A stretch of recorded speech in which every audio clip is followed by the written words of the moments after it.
Hey, what is up, you guys? This is Los from the Big Retro Show, and it's been a minute since I talked about Retromania Wrestling. And that's because I had no reason to. That is, until the Dark Side of the Ring aired the episode, The Plane Ride from Hell, that featured comments from Retromania star Tommy Dreamer.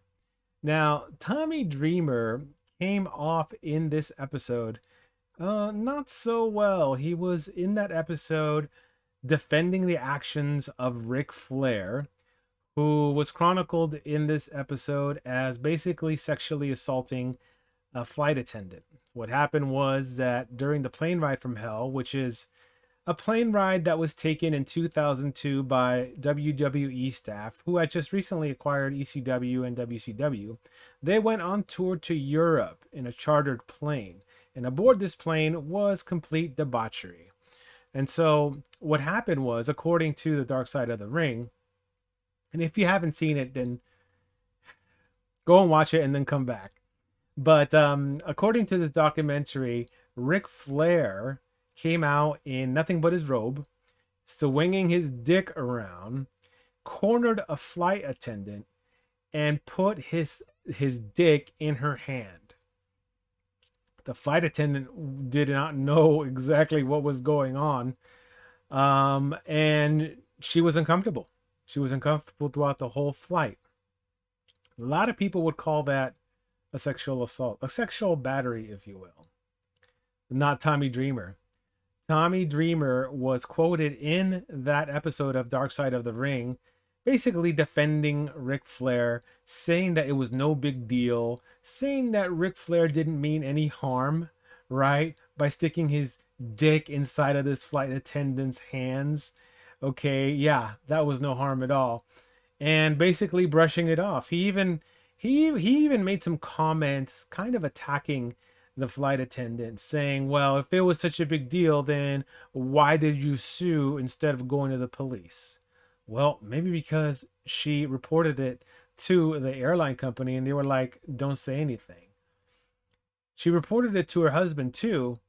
And, I don't know what happened in terms of the settlement with the WWE, but she got a settlement. She definitely got a settlement out of all of this.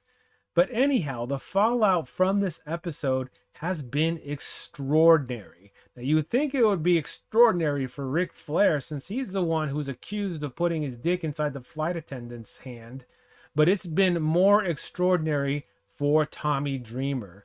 In fact, he was recently suspended by Impact Wrestling, where he had a behind the scenes role, and I think he had an on camera role too. But he was suspended from Impact Wrestling indefinitely for his comments in the Dark Side of the Ring. Now, once I saw this on social media, I actually tagged Retrosoft Studios, which is the developer of Retromania Wrestlings, and asked them, "Hey, you guys cool with this? You guys are cool with the comments that Tommy Dreamer said during this?" And I didn't hear anything. In fact, I heard crickets. And during doing a recent check of Retrosoft Studios Twitter page, there's nothing about this incident anywhere on there. It's almost like they're ignoring it entirely. Maybe they want it to go away. But here's the thing. Retrosoft Studios is famous for tweeting wrestling stuff, wrestling news, wrestling promos. I can tell you this, they've stopped talking about Tommy Dreamer altogether. In fact, their last post about Tommy Dreamer was him putting a fan through a table, and it happened, I want to say, in mid to early September. But ever since then, there has been no mention of Tommy Dreamer on Retrosoft Studios Twitter page. So this is why I'm making this video.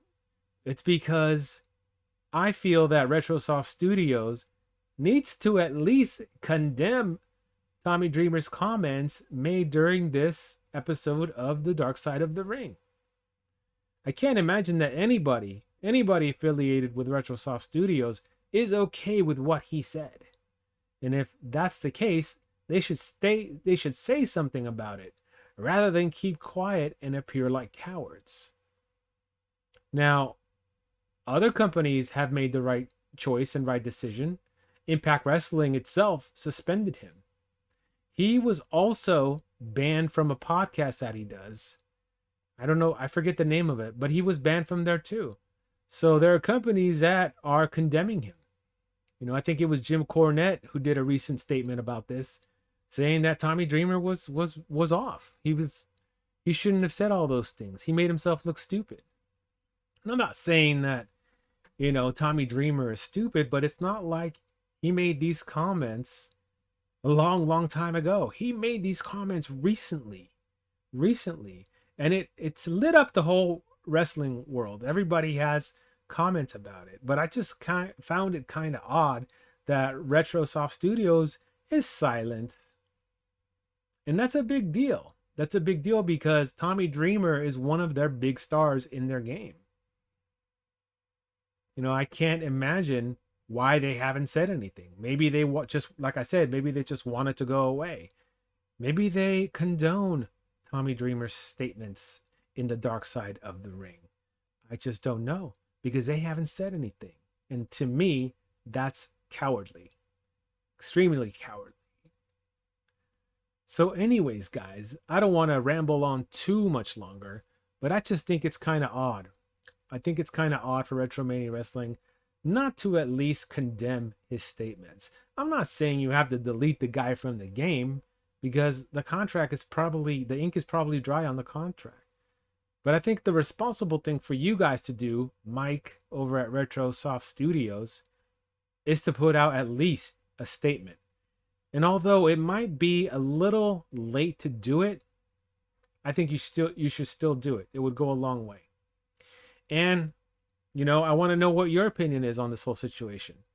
Let me know in the comments. Don't forget to subscribe and give this video a thumbs up.